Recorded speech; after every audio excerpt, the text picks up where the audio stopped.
Alexis Papazoglou from Royal Holloway.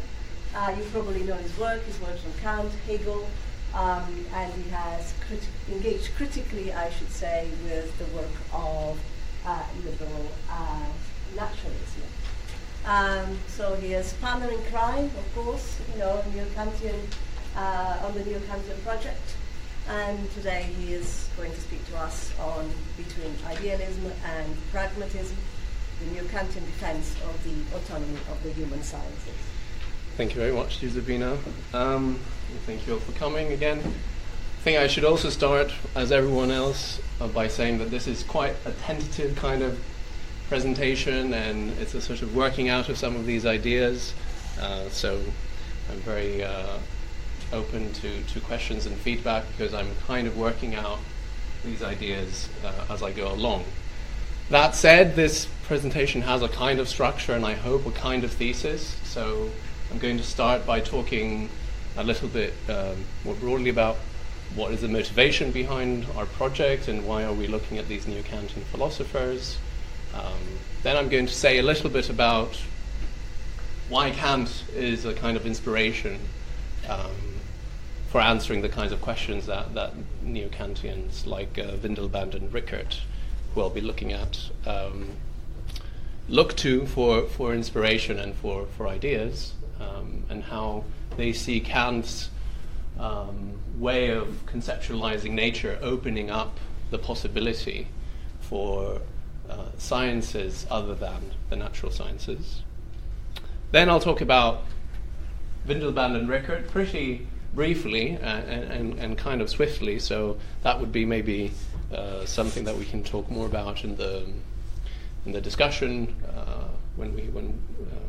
with Paul later, when we will look at maybe a little bit more closely the Windelband text.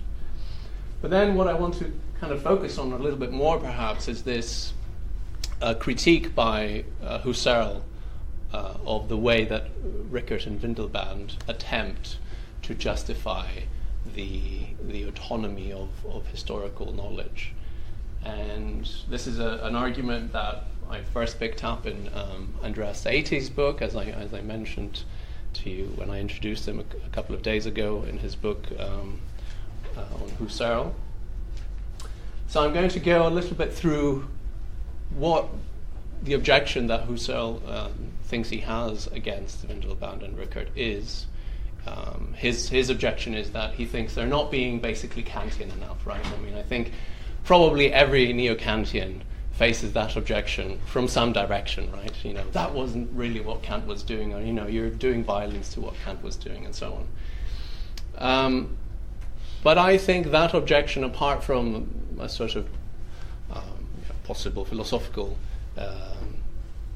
relevance that it has in itself, opens up a kind of way of understanding how we might think of post-Kantian philosophy more broadly, right? Sort of what are the options that open up after Kant? And this is going to be the thesis, I guess, which is that I think the two options that open up are more idealism. So, transcendental idealism was kind of not managing to fulfill the kind of aim that it has.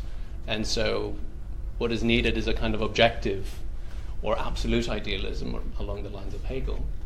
Or, on the other hand, to abandon idealism altogether, hold on to some kind of key tenet by Kant, that the way the world is explained by us hasn't got to do with a sort of fundamental ontology that the world already has, which we're trying to discover, but it has to do more with our aims, our methodologies, our concepts that we employ. And so that will be the other kind of path that a post-Kantian can take. And I think the emphasis is basically on whether you think the deduction is really addressing a key fundamental problem that needs an urgent kind of answer, which will be basically Husserl's objection to Windelband and Rickert, or whether you think that demand is, as it were, too high or unnecessary, and focus instead on this kind of Copernican turn side of Kant. Okay, so just very briefly a little bit about the background of our project. You know that this is supposed to be a project that is responding to reductive physicalism. And reductive physicalism, okay, we all know, so very quickly, it's more or less that the idea that given that we think everything that exists is physical, physical should be able to explain everything, right? So ultimately all explanations should be reducible to sort of physical explanations.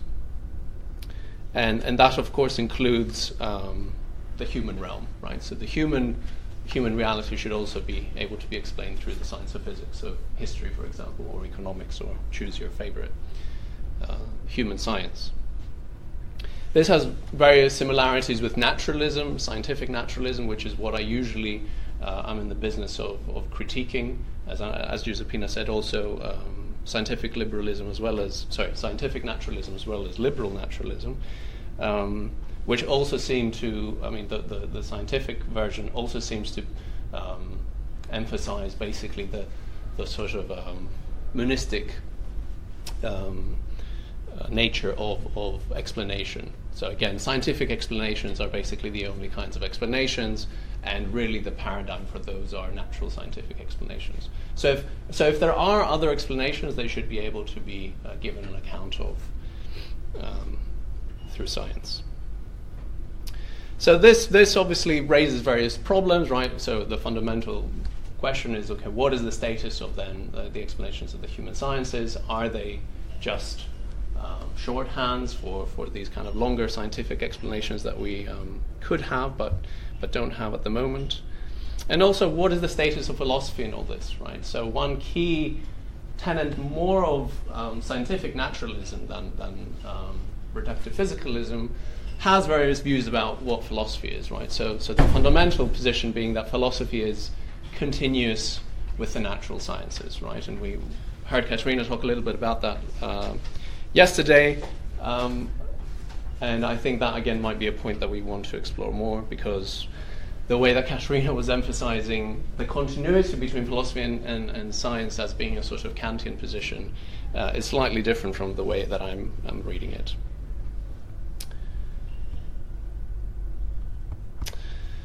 So those are the views. Then there are these dissatisfactions with those positions, right? It doesn't seem plausible that the explanations of the human sciences are going to be reducible to the explanations of the natural sciences.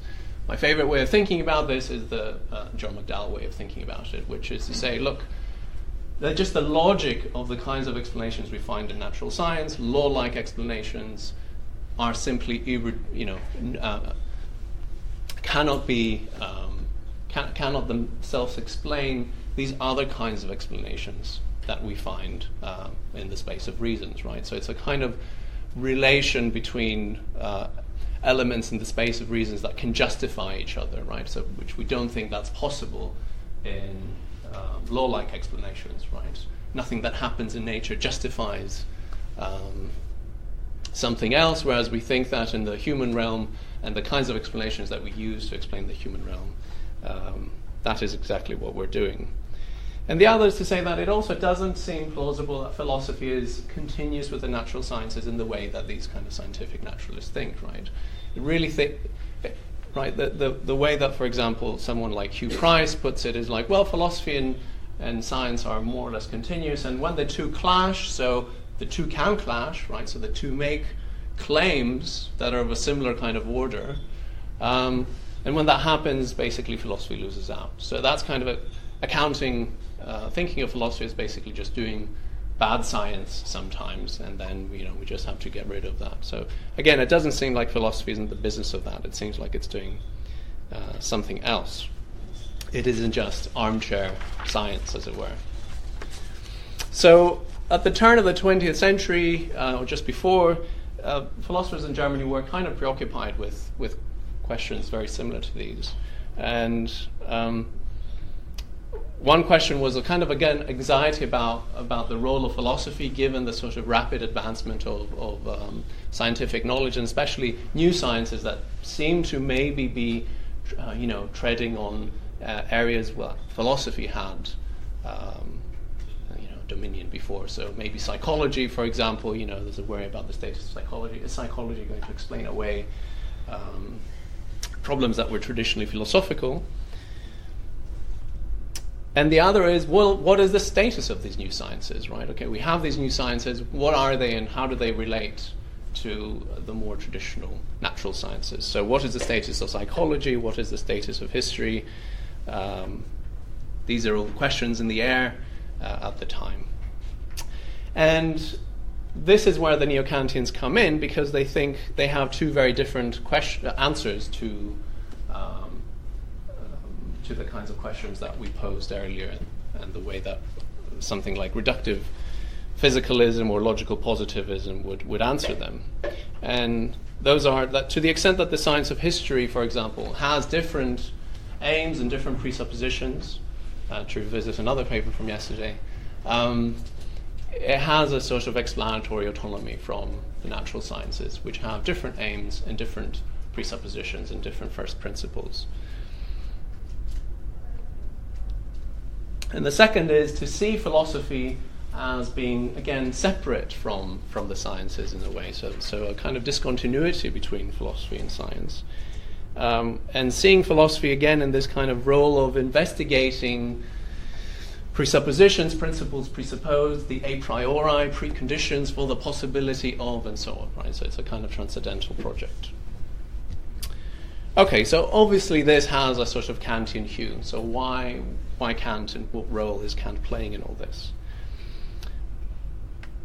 So Kant's transcendental philosophy sets in motion a kind of way of thinking about the relationship between philosophy and science that opens up, I think, the possibility for a non-physicalist, non-naturalist kind of framework. And at the same time, in doing that, as Rickert and Windelband will focus on, makes available a kind of more pluralistic view of scientific knowledge. And it also opens up a kind of new vision for what philosophy is, right? Neo-Kantians are very keen on this critical ideal of philosophy as the kind of science, if you like, or practice that focuses on the a priori preconditions for the possibility of scientific knowledge or empirical knowledge more broadly. So, to come to your first quotation on your handout, so Kant argues that the account of reality as nature that physics puts forward, right, presupposes a set of first principles that define the domain of investigation as that which is law-like. Right, so physics doesn't discover through experience that the world is structured in a law-like manner. Right, that is a kind of presupposition that the scientist approaches experience with. So this is what Kant says: reason, in order to be taught by nature, must approach nature with its principles in one hand, according to which alone the agreement amongst appearances can count as laws, and in the other hand the experiments are thought out in accordance with these principles. Right. Thus, even physics owes the advantageous revolution of its own way of thinking to the inspiration that what reason would not be able to know of itself, and has to learn from nature, and has to seek in the latter in accordance with what reason itself puts into nature. That's from the Critique of Pure Reason, the preface, the B preface. And then there's another passage from the Prolegomena to any future metaphysics, which is also relevant to what we're talking about here, which is that nature is the existence of things insofar as that existence is determined according to universal laws. Right.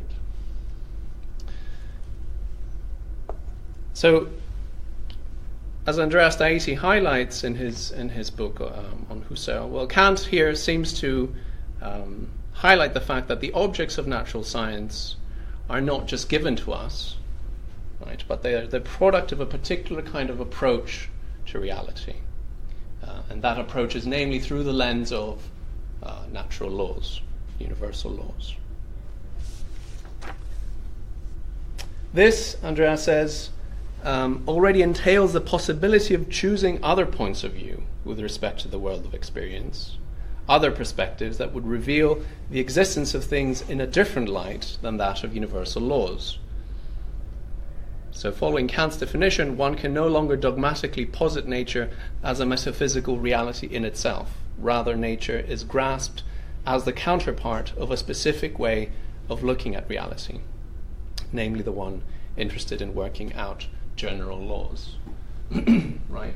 So we already can perhaps start to see where this is going, right? So if Kant says that, well, look, nature isn't identical with reality as it is in itself, right? Nature is identical with a particular kind of way of looking at the world, looking at reality, that has certain kind of presuppositions that go with that way of approaching reality. So presumably the question then becomes, well, are there other ways of approaching the world? Are there other ways of presupposing what I might find in reality that give rise to other kinds of ways of looking at things? And then the other thing that is fundamental to Kant, as I said, is this idea of philosophy as critical. So as an investigation into the conditions and limits of the first principles of knowledge, as Beiser says.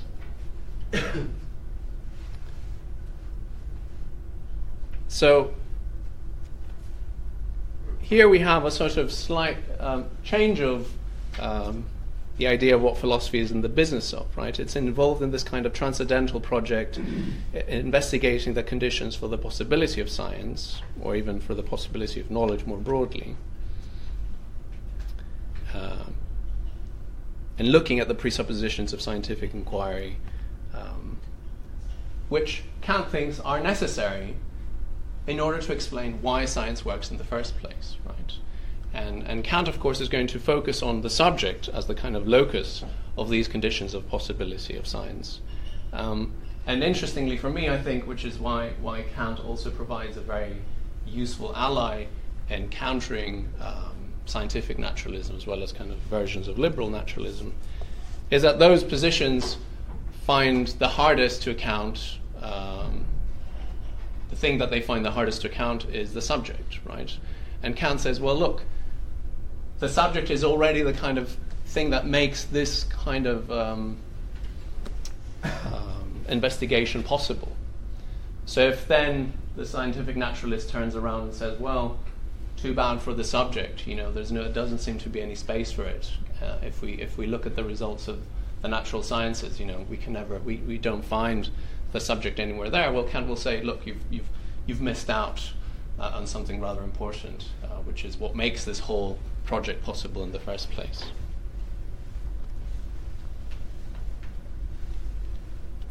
Okay, so Windelband and Rickert then pick up on this sort of Kantian transcendental term and the de-absolutization of the physical or physicalist or the naturalist framework, right? Reality isn't necessarily identical to nature or the physical world. That picture of reality is only a product of approaching the world with a certain kind of methodological set of presuppositions. So, surely under a different set of presuppositions, reality should show up differently. And what Windelband and Rickert are interested here is primarily the science of history and how the science of history has different methodological presuppositions from the natural sciences. So for Windelband, the division is going to be between what he calls the nomological sciences and the ideographic sciences.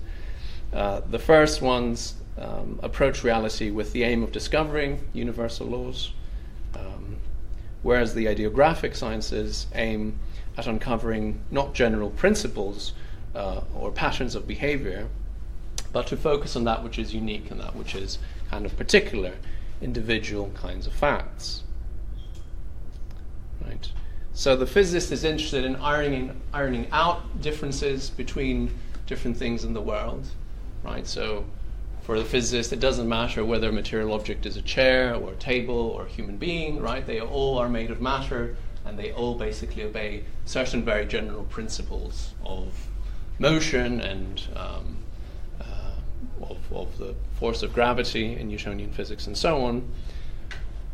Whereas the historian is interested specifically in, well, what makes this particular thing different from other particular things, right? So, we might think of looking at something like an object like the Parthenon, right? For a physicist, the Parthenon might not be any different from any other physical object, or even for a chemist, we might say, right? If they're interested in what is it made of? It's made of marble. Okay, what does that mean? It's being eroded by pollution of a certain kind, and can kind of look at these chemical interactions taking place, just as you would with any other slab of marble in any other similar set of conditions. Whereas for the historian, the Parthenon is something very unique. It's very different from other sets of marble, right? It's a kind of historical artifact. It has a certain kind of significance for a passivilization. It was built for a certain purpose, and so on and so forth. And Windelband, if you've read the text, basically, it sort of becomes this tirade against. I hadn't quite realized, I was reading it again this morning, that it has a sort of almost Heideggerian hue sometimes, that the whole history of philosophy basically has made a mistake, because it was always focusing only on the universal, downplaying the particular. It also has a kind of Nietzschean, I guess, hue to it as well in that sense, right? That philosophy is only interested, philosophy is Platonist, basically, right? It's interested in these kind of big universal categories and ignores the kind of specific individual facts, and he thinks that's basically a kind of mistake, because individual facts are really, really important for us, right? At some point he says human beings are historical beings primarily, right? So this is another way in which these people really digress from any kind of naturalism, even the kind of liberal kind of naturalism that we find in someone like Hugh Price, who says, look, okay, scientific naturalism, that's too narrow, I'd like to be a bit more liberal, but okay, let's begin with something that's undeniable. Human beings are natural creatures, right? And you say, okay, you've already basically given away the game, because now you've given priority to a certain kind of understanding of what human beings are. So Windelband thinks, that's a kind of mistake. So when he's comparing the sort of importance between, right, he's talking, okay, should there be a kind of hierarchy? And again, they're operating against a background, an institutional background, which basically is pushing towards a way of systematizing what these sciences are and the university structure, and how important they're going to be, how seriously they're going to be taken, and so on. And he says, actually, look, maybe the priority is the other way around. Maybe these sciences come first, as it were, in the order of kind of a hierarchy of understanding our world. Another thing to say is that these two distinct kind of methodological approaches are linked to different kind of ends, different aims. One is the aim of prediction, which goes with nomological sciences, and the other is the aim of fine detail and nuance in the case of ideographic sciences.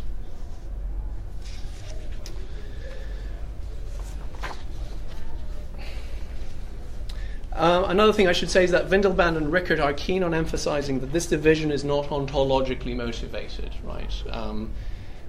So it's not the case that, like, say, in the Cartesian case, or maybe even in the Platonic case, that we require different ways of explaining phenomena because we are talking about two distinct ontologies, right? So it isn't the case that, there are extended things and there are thinking things, and if I want to understand extended things, I do physics, and if I want to understand thinking things, I do philosophy, say, right? So he says, look, this is the wrong kind of way. This is putting metaphysics at the beginning and methodology and epistemology second, right? And he wants to do away with that, and one of the reasons is that he thinks this gives rise to the wrong kind of distinction between natural sciences and human sciences.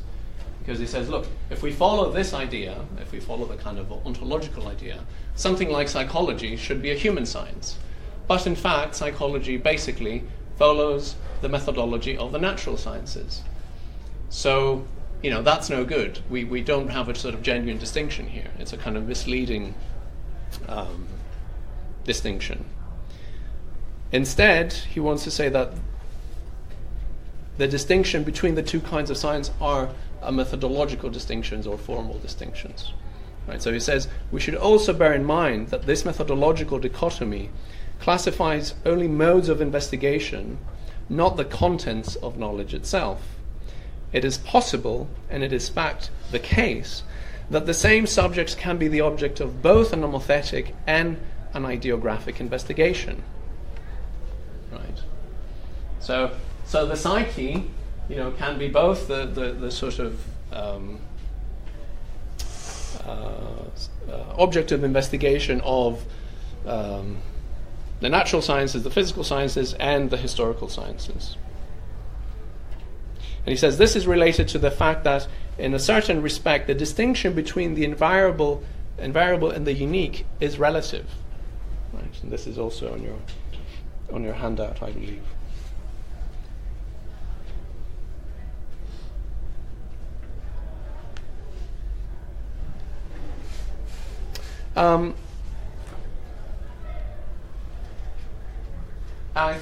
We can, maybe I'll skip this bit and we can talk about it if you want. But basically the idea is that it depends, this is sort of contextual, whether something is to be treated as a sort of law of nature or as a kind of individual thing, depends on the context and what our aims are in that particular situation and so on.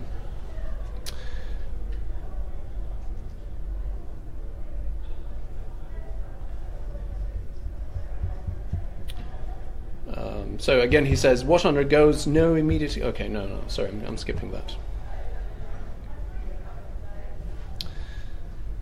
So this is the part of the Kantian legacy for Windelband, right? Epistemology and methodology is kind of prior to ontology.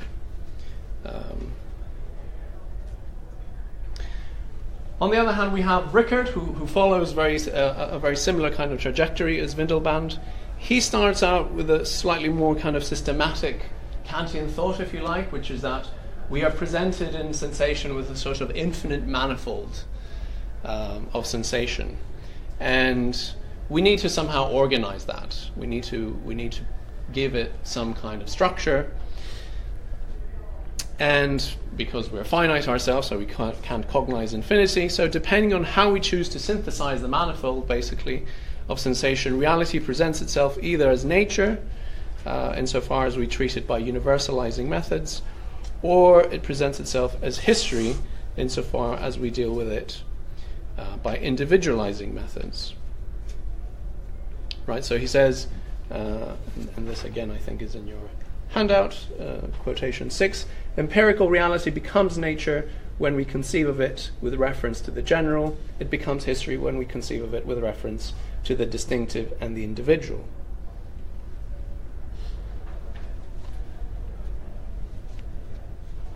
And here's a little comment by Husserl on Rickard. He says, following Windelband, Rickard constructs on formal methodological grounds a natural science as a science that must, not contingently, but as a matter of principle, aim at the general, the lawful, if it wants to subject the infinite manifold to the powers of cognition.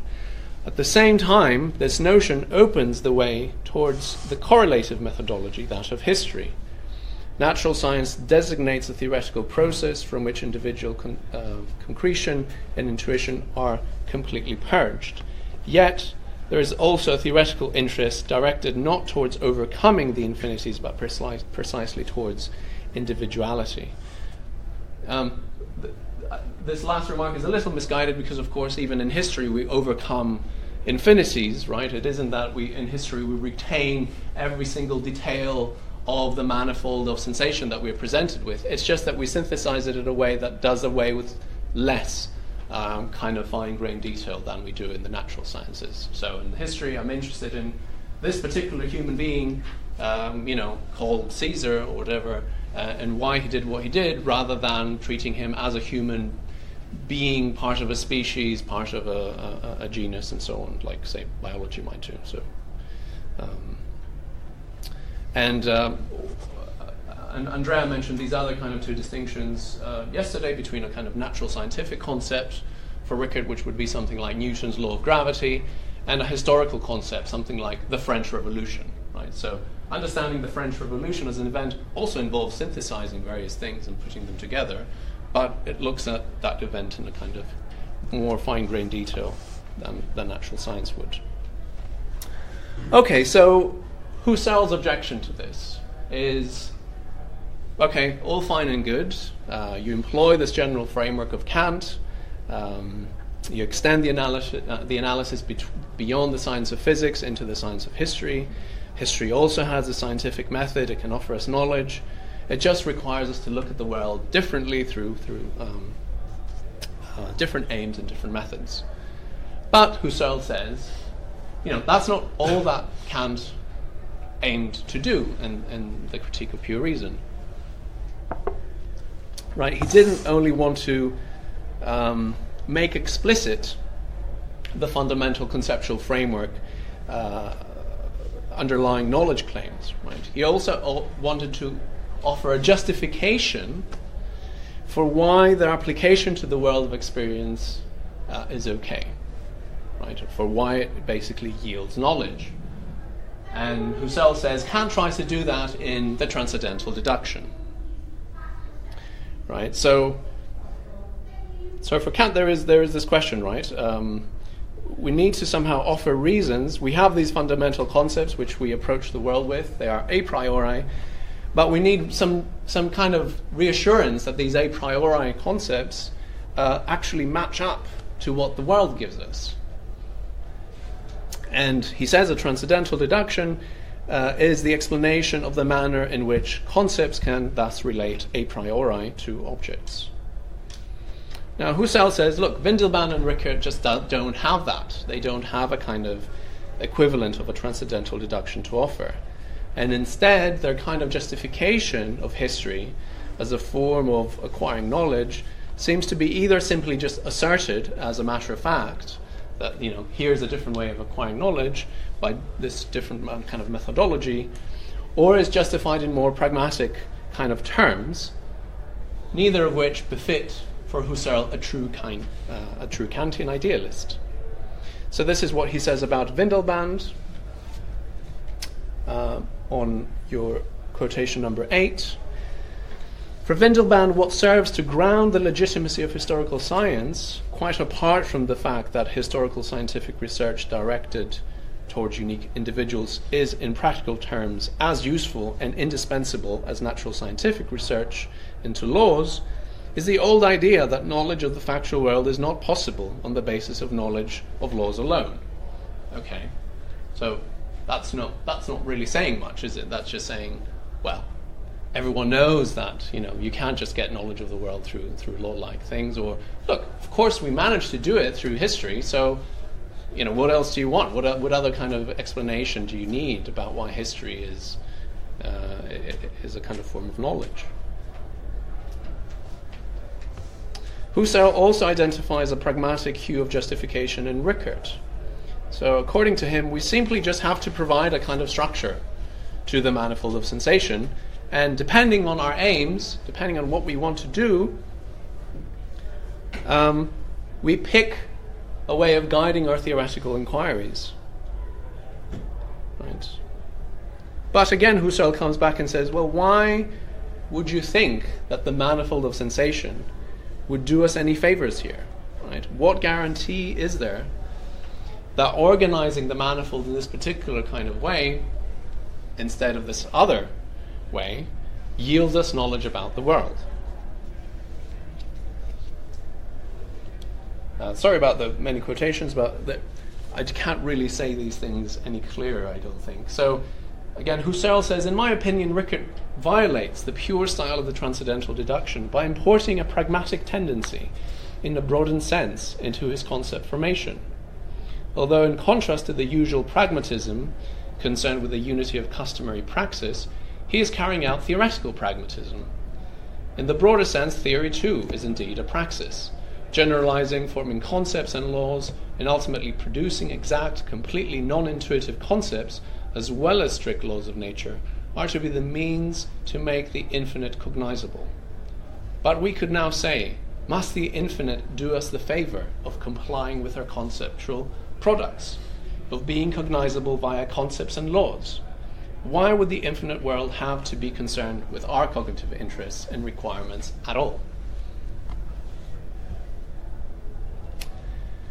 So I think Husserl here sounds like he's making a pretty valid point, right? That in the absence of a kind of transcendental deduction, merely revealing the presuppositions behind our modes of inquiry, without caring about whether they speak to the world or not, would be tantamount to something like a subjective idealism, right? A position committed to the idea that our conceptual structures merely reflect our own cognitive biases, which we impose on the world, a world that is not itself structured conceptually in that way, neither is it welcoming of that kind of conceptual structuring. Right? So Kant admittedly wanted to avoid this kind of crude subjective idealism, right? And the transcendental deduction is a kind of attempt to show that he is not committed to that, right? He's not committing that mistake. He is not a mere impositionist.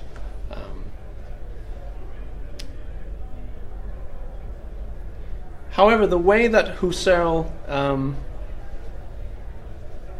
actually cashes out what would have to be the case in order for Kant's project to succeed has eerie echoes, not of Kant but of Hegel, right?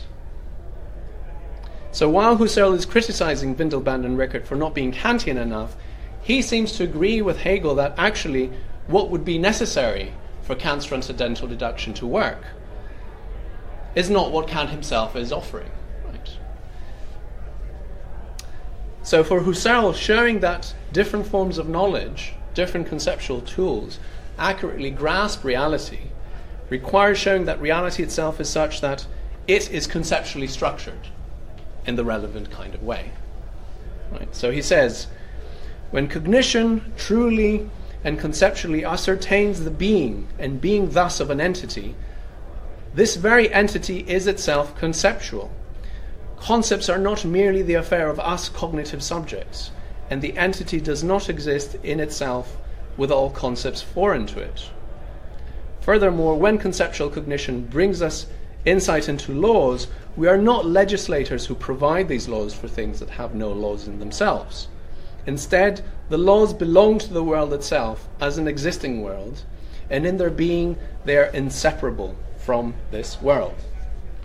Now, to me, this sounds like going far, far beyond what Kant really wants to say. Right? And it's entering a kind of Hegelian territory, a kind of territory of objective idealism or absolute idealism, which, under this reading, is tantamount to something like conceptual realism. Right? This is the kind of Robert Stern reading of what Hegel's absolute idealism amounts to. Right? So Stern is very keen to say, look, this term idealism just has all these kind of misleading modern philosophy connotations, that it's something to do with the mind, something to do with mind dependence. That's not what Hegel is doing at all, right? What Hegel's idealism amounts to, he says, is a form of conceptual realism understood as the belief that concepts are part of the structure of reality. Right? Nothing to do with mind dependence and so on. But this seems to me to be violating, again, right. So if Husserl is accusing Windelband and Rickert of not being Kantian in spirit, I'm accusing Husserl of not being Kantian in spirit and of being Hegelian in spirit. Right? This seems to be a violation of the Copernican term, right? Which to me is the key kind of insight that Kant has. And if we abandon that thought, I think we just abandon Kant altogether. I'm going to skip that quotation just because we're running a bit late. You're all very familiar with it, I'm sure. But the point is that for Kant, it cannot be that our concepts are shown to have objective validity by demonstrating that the world itself is already conceptual, independently of the applications of concepts to it by us. Right? That the world is somehow already conceptual. That, to me, would be a return to a kind of transcendental realism. right? But this seems to me to be the direction of travel for Husserl, namely that experience itself does not start as an incohesive manifold of sensations, but rather, as Andrea again very helpfully says, that we recognize, according to Husserl, patterns of order and stability already at the level of unconceptualized experience, by which we are then motivated to cognize nature in the kind of scientific terms that we choose. So basically, even at the unconceptualized level of experience, nature is already telling us, this is the way to really understand me. If you want to understand me, you need to do it law-like, or something like that. Okay.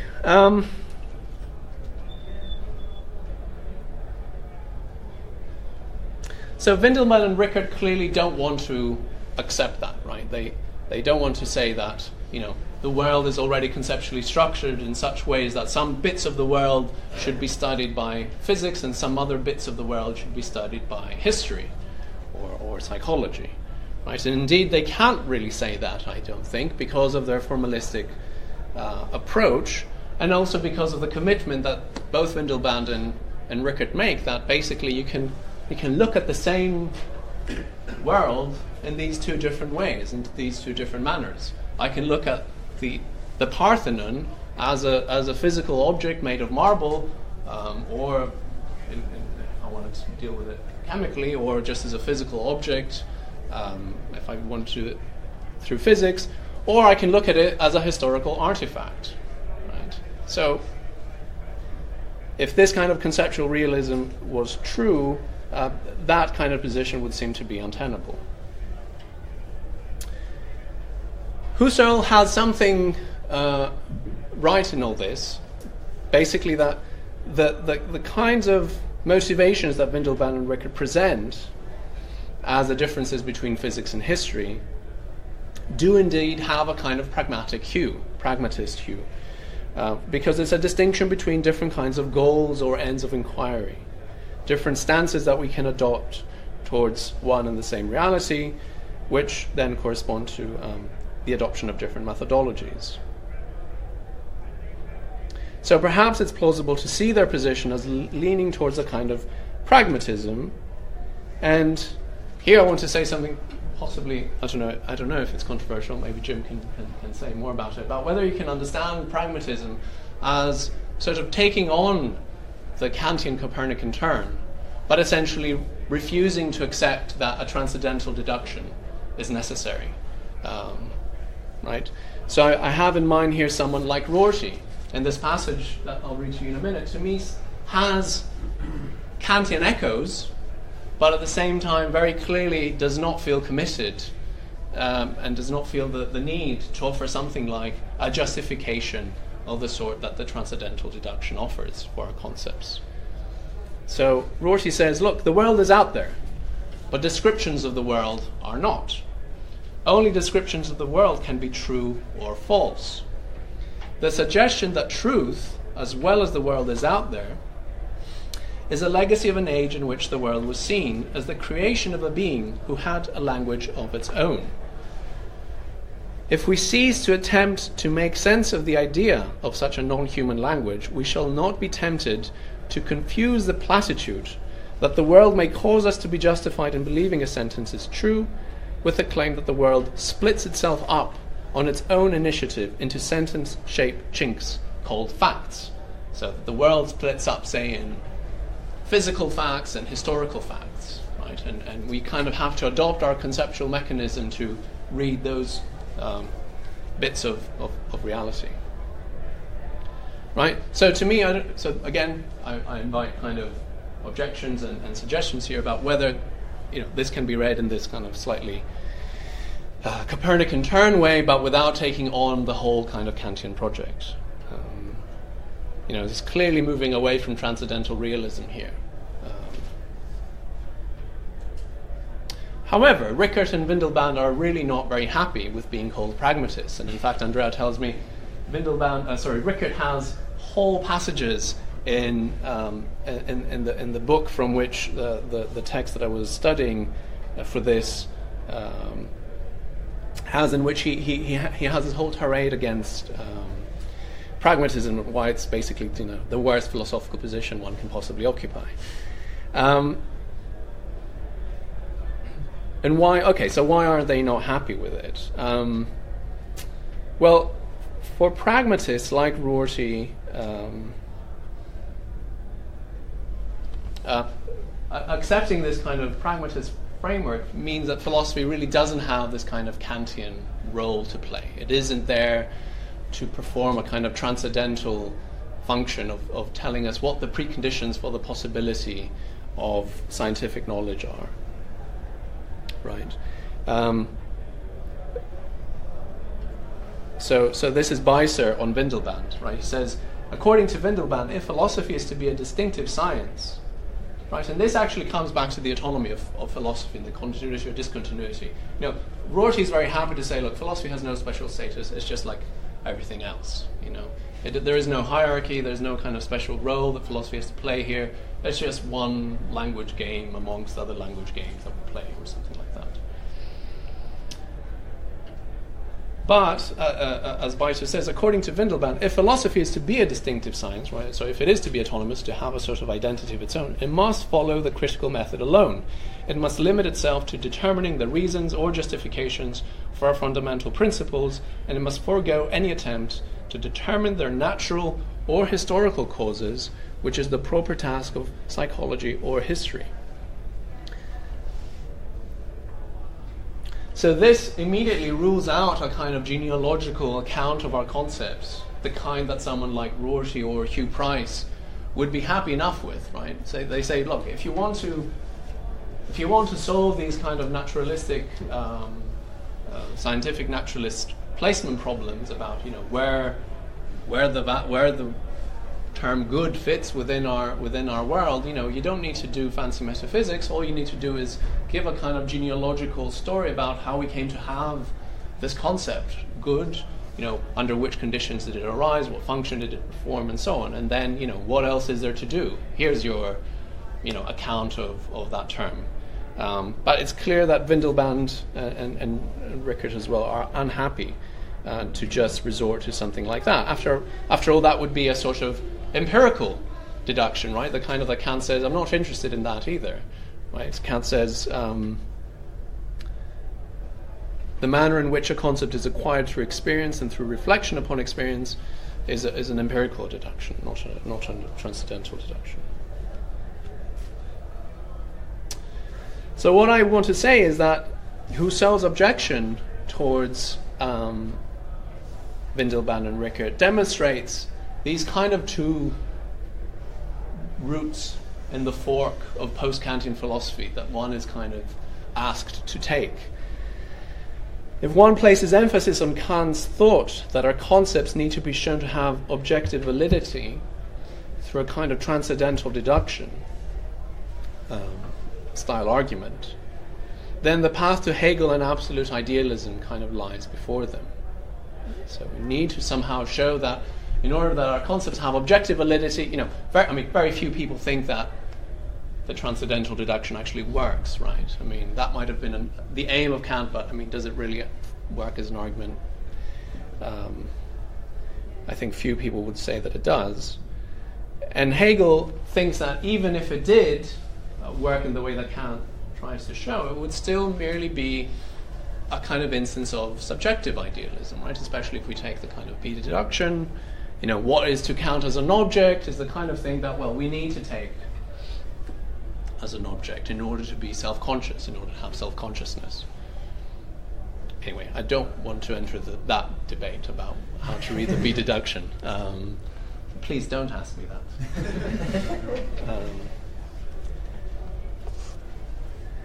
On the other hand, so if one places the emphasis on that is the key kind of insight of Kant, the sort of we need to justify our concepts to the world, then I think we're down the road of idealism, or at least that's what Husserl seems to be suggesting here.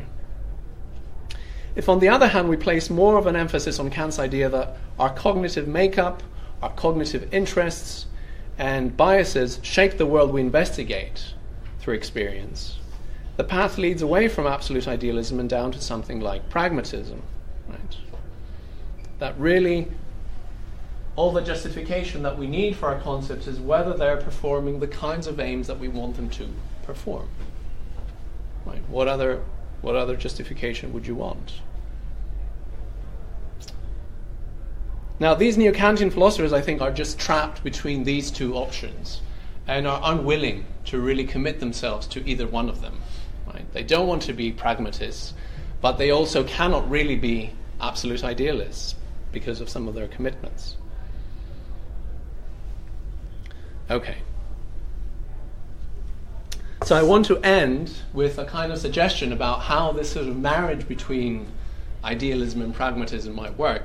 And again, this is very tentative, and I'm relying on this article that I keep mentioning in any discussion I have with people by Giuseppina, which is entitled Collingwood, Kant, and the Role of Transcendental Arguments, which is unpublished yet, but is work in progress. But I think Collingwood basically instantiates a similar kind of position, right? So, on the one hand, he's still committed to a sort of transcendental philosophical project, but on the other hand, he also has this sort of pragmatist hue. And what I'm particularly what I found particularly interesting in that paper by Giuseppina is that, as you remember from yesterday, Collingwood is interested in these presuppositions of our modes of inquiry, right? And he wants to say, look, different kinds of questions have different kinds of presuppositions, and a lot of confusion in philosophy comes about from basically mixing them up, right, and giving the wrong kind of account to a different kind of answer, a different kind of question. But Collingwood resists the kind of Kantian urge to then justify your presuppositions to the world, right? So we might think, well, what Kant is interested in saying, okay, look, I have these a priori concepts, I have these methodological preconditions, but I need to somehow be reassured that the world will speak to them, right? That they're somehow true of the world, even if it is the world of appearances rather than the world as it is in itself. But Collingwood resists the urge to even enter this debate about whether presuppositions are justified or not, because he doesn't really treat them as propositions, right? He treats them as things that don't really have a truth value. So if I say I'm approaching the world, nature, I'm approaching the world through a sort of laws of nature kind of prism, the question, does nature really instantiate laws of nature, doesn't really have an answer here. It doesn't have a truth value. It is merely a presupposition that I have to make in order to get on with my project. It isn't a claim about the world, right? And I think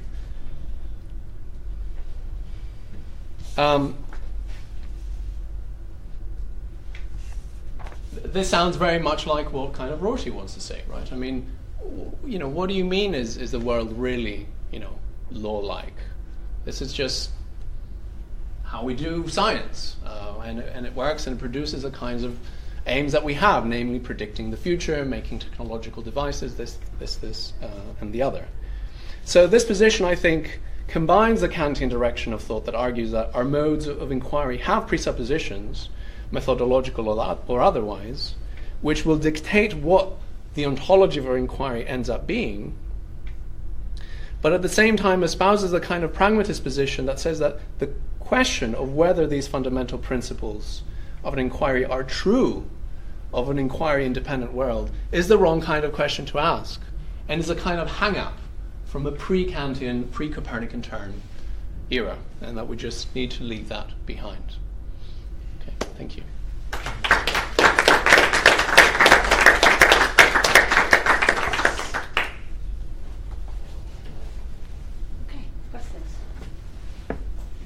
So I have a question on the transcendental deduction. Oh, thanks. No, but I mean, it's not the Kant part, okay, but on the Husserl part. I mean, could one way to defend Kantian from Husserl critique might not be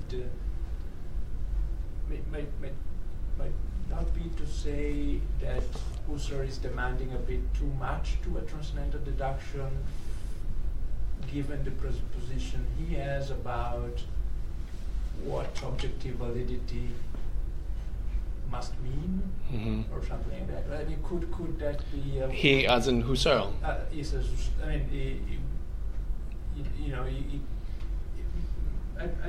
So to say that, so that the response by Windelband and Rickard would be like, Husserl, you have too high a bar for what objective validity would be. Husserl is tributing to Kant, and so a really strong idea of what the transcendental deduction should make, really provide a foundation of the science, etc., and a certain perspective, etc. But not defending any particular view here, but I think Kant could be read in a more modest way, in the sense that you can say physics is justified by itself and by its existence. We are just, try to understand, to explain how it is possible that we have that kind of knowledge in physics. Right. And if you read Kant that way, it's then, the deduction should not really provide this strong foundation. And you might say, okay, what Windelband and Rickert are doing when they consider, the natural sciences and the historical sciences is at the end not so different. Maybe they just, want to identify what are the kind of in that case it's not they're not conceptual, maybe presupposition, but methodological presupposition that in a certain sense make those science possible. So it's in a more explanatory way than foundation. So could be a possible way to defend the neo-Kantians from. Yeah, could be. I don't know if it would fulfill the role that they want it to fulfill, right? Because in a way they're under it. They're sort of defending something which isn't particularly popular, right? So for Kant, does physics work? No one is denying that. No one is saying, no, I'm not so sure about this kind of scientific thing, right? Everyone knows that it's scientific knowledge through physics is actual, right? So then the question is, well, how is it possible? In Windelband and Rickert's case, I think the question is, okay, maybe no one will say, I think historical knowledge isn't actual, but they will question whether what makes it work is the fact that history is a sort of independent, respectable way of doing science, or whether it's a kind of hodgepodge of things that we just it doesn't really have the kind of same status, right? That the explanations of history are not really scientific explanations. They're sort of slightly kind of lesser beings, and so I think that in a way what they would want is to say, okay, not just I'm not saying this well, but I think that the kind of justification that they would need to sort of battle the objections that are flying around at the time and so on would be slightly higher than that. Now, even if we think that the aim is a slightly more modest one, so it isn't a kind of anti-skeptical argument about to the skeptic that sort of challenges whether history offers us any knowledge about the world. Even then, I think, well, they don't really offer an explanation about how history is possible. I mean, they just explain how it happens, right? They say, look, these are different kinds of concepts here, and they arise out of approaching the world in a slightly different way. Is that really explaining how it's possible? I'm not so sure. I mean, the one thing that I do, that I'm not so sure about when it comes to Husserl's objection is whether they really do need a kind of deduction like the deduction in the Critique of Pure Reason, because that is basically about something much more basic than scientific knowledge, right? It's about empirical knowledge more broadly. So it's knowledge about objects of experience. And, well, history is still about objects of experience. I mean, it's not about other things. It can still talk about a person or the Parthenon as a kind of object that is in space-time and all the rest of it. It's just that I approach those objects with more fine tuning in detail than a physicist would. Now, so I don't know whether that very sort of idea that he needs that they need a kind of transcendental deduction for the methods to apply to the manifold of sensation or something like that. Whether Husserl gets it wrong there, whether that demand is the wrong kind of demand to ask of those people. So I don't know. What do you? I mean, you know more what the Kantian kind of project I don't is. have an answer. I mean, it was just curious. But I mean, it seems that you agree that it's not a sort of clear cut. Either you have the deduction or not. I mean, there are middle ways between the purely subjective, what Husserl called subjective idealism, and kind of objective. I mean, there are other possibilities. Seems to me in the middle, maybe. Well, of course, Kant tries to tread that middle road, right? Yeah. But I think Husserl here seems to be saying, look, we need objective validity, and like the standards that he sets for that seem to be the kind of Hegelian picture. So sure, maybe a third response could be, no, the right post-Kantian is to be Kantian, right? And to do another kind, to stay as a transcendental idealist and to remain within that framework and so on. Sure, maybe that is what would be the case. But in that case, again, they're not really offering anything as rigorous as what Kant is doing. So one might say, okay, you need to tell me more if you want to stay a transcendental idealist about historical knowledge. Yeah, Paul, and then Robert. You could put me at the end. Is this I don't know quite how to put this. I suppose there's a part of me. It might be that I have these, what are they, pre-Kantian hang-ups as well, and I should just get over them. Right. But there's a part of me that thinks that Husserl's question is a sort of a good one. Maybe, but I wondered how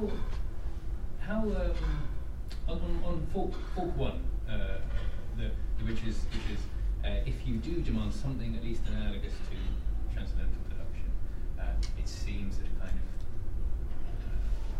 of idealism, Hegelian idealism, yeah, something like that, or Husserl's version. I wondered, is what you think that is bound to follow, or just that it could do? Because it seems to me that what a lot of some kind of maybe they're scientific realists, maybe they're not, but some kind of realist is going to say is, look, it could very well be that there are real structures, to reality. It just happens that they're not structurally identical to the structures of thought. And what we need to do is tell an interesting and complicated story about how thought latches onto those in a way that doesn't commit you to this kind of conceptual realism position. And actually, that's a big question. I don't know that if you thought something like that you are automatically on that basis going to be committed to something like a kind of imperialism about methodology that undercuts something like the autonomy of the human sciences. I don't know. Right. So is the claim that the world itself does have a conceptual structure, and we're trying to figure it out? Has a structure, let's say. Okay, has a structure. What does that mean? That maybe there are natural kinds of some sort. Okay. And they might want to say, and they are revealed by your natural scientific practice. Yeah. Right. I mean, that's fine. One can have that position, but it's a non-Kantian position, and it's a non-post-Kantian position, right? Yeah. It's transcendental realism of sorts. It is transcendental, exactly. Yeah. Okay. So it's just the fourth one doesn't. So that would be the fourth option of a post-Kantian philosophy completely rejects the whole tradition altogether and goes back to a kind of empiricism or something. Maybe. But yeah, I think I'm kind of exploring here what the options are for someone who thinks Kant has something, puts his finger on something important here, namely that ontology falls out of our methodology or falls out of our concepts,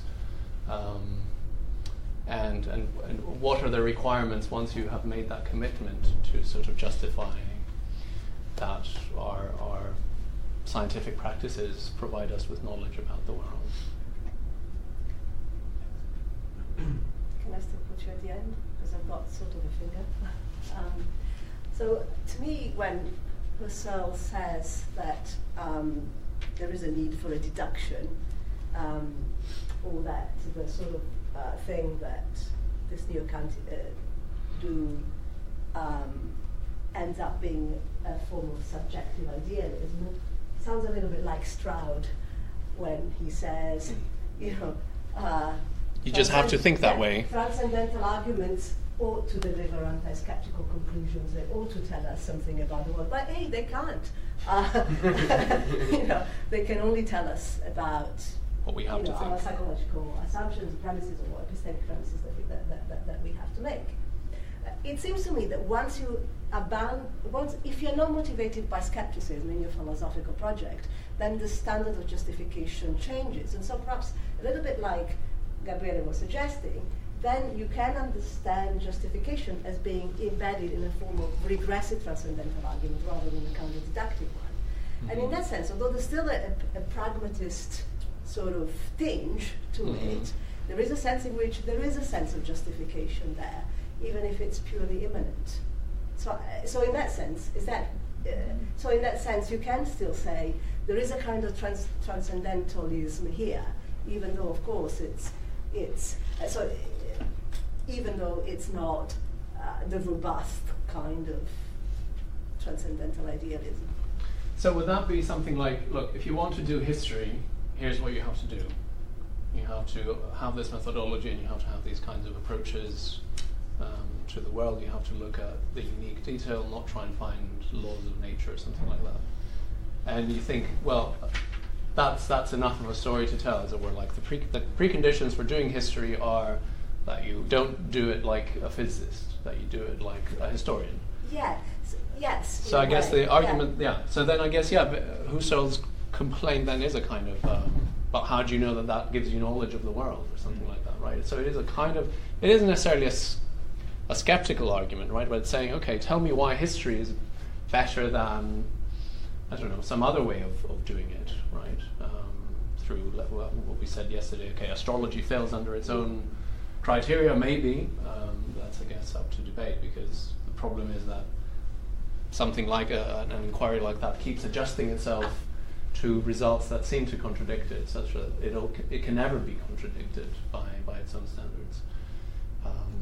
So I guess in the kind of environment that these debates are placed, where you have to basically stand up for history and say, look, no, it really does count as a genuine kind of science. It gives you knowledge of the world just like physics does.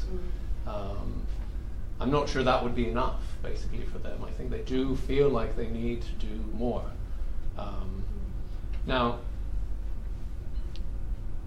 the way the pragmatists would deal with it would be to say, look, but you don't have that even in the case of physics, right? So your justification for why physics grants you knowledge isn't what you think, isn't this kind of transcendental deduction, because, that doesn't work, or you don't really need that. The justification comes from elsewhere. It comes from the fact that you have certain aims and you manage to satisfy them by following this practice. Jim, please tell me if I'm massively caricaturing pragmatism here. I was wondering what you think is common to, and this isn't a loaded question, but to Windelband, Rickert, pragmatically interpreted, and Collingwood and Rorty, because trying to think of how they view history and trying to see something that has some content to it, so that, anyway, that's the question. What is the distinctive? Right. There was a lot about there's Windelband's way of putting it. It's probably very different from Rorty's way of putting it, and then very different from Collingwood's. Yes, I think the connection I'm trying to make there, which, Windelband and Rickert don't make that claim. I'm just saying that could be the way out of this sort of impasse, as it were, between idealism and something else, would be to say, look, these presuppositions that you make when you try and do history, these methodological presuppositions that you have, or the kind of conceptual apparatus that you're using, right? So that history has, I don't know, events, battles, whatever, big figures, important monuments, things like that. You don't need a Kantian kind of story about how the world justifies you in having those concepts, right? Because those are merely somehow presuppositions for doing what you're doing, and those presuppositions don't have a truth value. This is Collingwood's position. So suppose someone says that's just anything goes.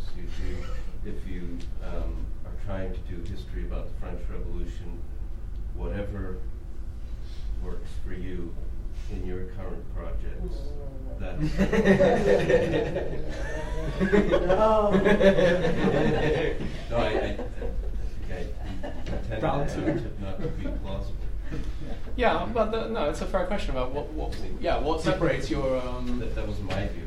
So what we were discussing earlier, what differentiates history from another self-contained kind of practice that has its own things and so on and so forth.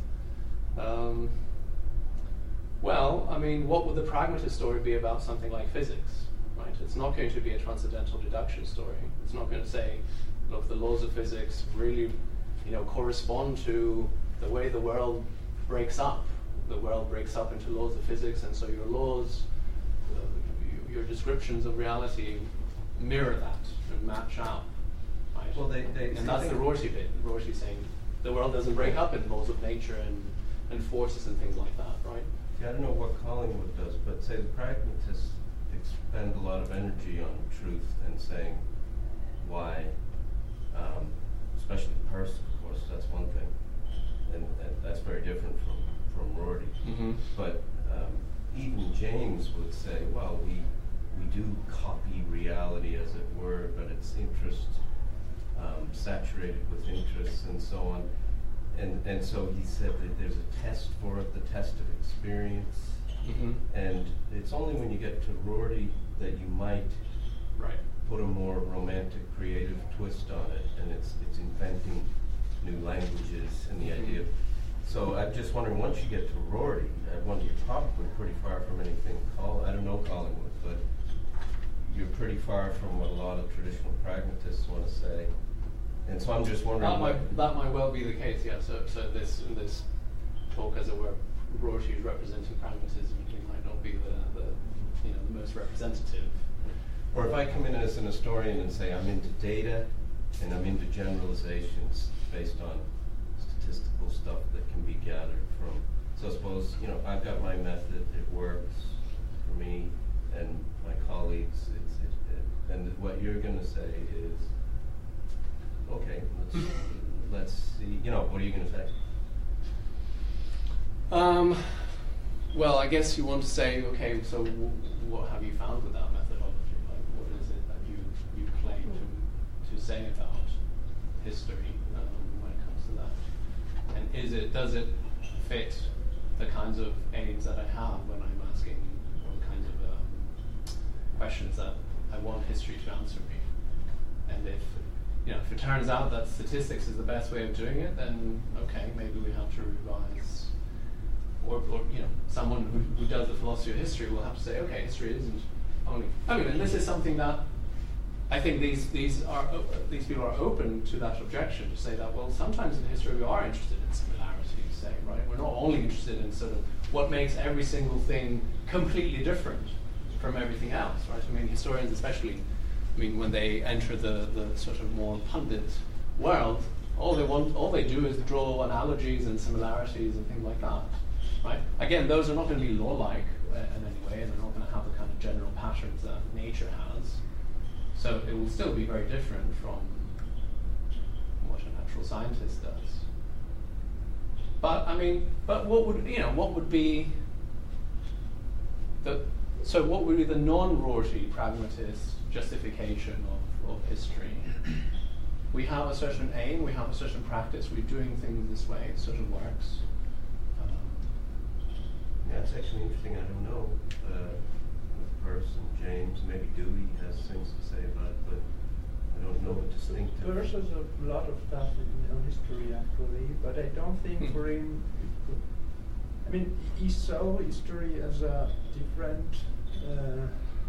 He has a classification of the science, and history is, is under another category with respect to the natural science. But he also thinks that he has many things in common with the natural sciences. For example, it uses abduction. Mm-hmm. It is so. Yeah. But is my main kind of thesis here that essentially.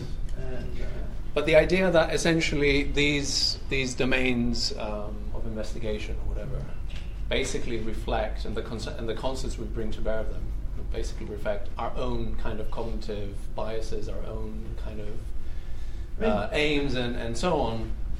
Is that not still there for them, right? So is that part of the Copernican term? There is not alive? a way to characterize them all under one single label. I think for Peirce, when a proposition is true to the world. It's not, I mean, the whole idea that truth is, what you tend to approach, and I mean, as an idea at least is something that truly represents its content. Truly represents the way the world is. Yeah, inquiry independent. I mean, there are different versions of Peirce. I mean, the early Peirce is a kind of more strong idealist, but that is as I read it. And basically, reality is what is a correlate of our thinking, which evolves in time, and also then the reality evolves in time, because it's reality is really just what will be represented in the long run. That's something. The later Peirce, I think, is more of a strong realist, and he thinks that reality is independent of our thinking of it, but it is thought-like. So we can know reality because our reality works is similar to our thinking. So between transcendental idealism, which is the first option, and basically something like maybe absolute idealism, which is the second option. I mean, saying the world is thought-like. I mean, that's not an empiricist, right? So, to me, that again sounds like. Yeah, but I mean, in that respect, Peirce, I think, is a unique guy among the pragmatists. I mean, James would not go that way, Dewey would not go that way, and also the new pragmatists would not go that way. But to the extent that, I mean, what is more important is looking at our inquiries, right, and the sort of internal workings of those and how they develop in time and what pushes those developments. Right? I think pragmatists still. I mean, okay, sure. I don't know as much about James and Dewey and these people, but I mean, unless they're completely rejecting this fundamental kind of, or have a softer version of a Copernican turn, okay, then they're just a style of empiricists. I don't think that's fair to them either, right? I think that makes them sound more boring than they are. I mean, if I can go on, I mean, stop sure, me. Yeah. I mean, probably you can use more James if you want this. I mean, if you want a kind of pluralism of perspective based on different kind of purposes you have, etc. I think probably, I don't know if you agree, Jim, but I think James is probably the guy to use, because on the one hand he wants to defend the scientific point of view in a certain domain and for certain purposes, but he wants also, to defend the religious standpoint and to say that they are not really in conflict, right? Because they have other standards basically. So is that closer to the Rorty then picture? I mean, it's. I mean, there are historians of pragmatism have this kind of different way to represent the tradition. So the two classes. I mean, there are people that are trying to say, okay, there is much more continuity that is normally assumed. There is people saying, okay, it's a mess. There is not really one pragmatist. Right. I think there is this article, Lovejoy. I would want to say there are, 13 or whatever kind. As many pragmatists. But one really influential line was developed by Misak, Susan Hart, for example, saying, there is the Persian line, the Jamesian line, okay, and saying that they are, sorry. But it sounds like both of them have similarities to what I'm saying. So even if you take Peirce, it sounds like in the first bit he wants to be a transcendental idealist, then maybe he moves towards something that's more akin to an objective idealist. And then if you take James, it sounds like he's also wanting. If you take someone like James, he seems to be more what I'm calling pragmatism here, which is I don't want to talk about what the world is doing to my practices, as it were. I don't want the world to justify them. There are other ways of justifying them. Well, the world justifies them in some ways, right? I mean, in the sense that science works, or I manage to do things, I manage to predict things, but it isn't the kind of Kantian justification, which is my concepts somehow match on to the sort of empirical data coming from it. Yeah. Anyway, we can talk more about it. We can Yeah. only have two questions, unfortunately. But if the reading groups are going, which are Paul's and Sebastian, but if the reading groups go as they went yesterday, you will have plenty more time to ask questions. And we have 2 hours. And we've got so we've got plenty of time this afternoon for more questions. So, but we'll quickly take. Can we do it quickly, Paul and Sebastian? Together, maybe Paul first, because no, let Sebastian go. No, I can offer. Oh, okay.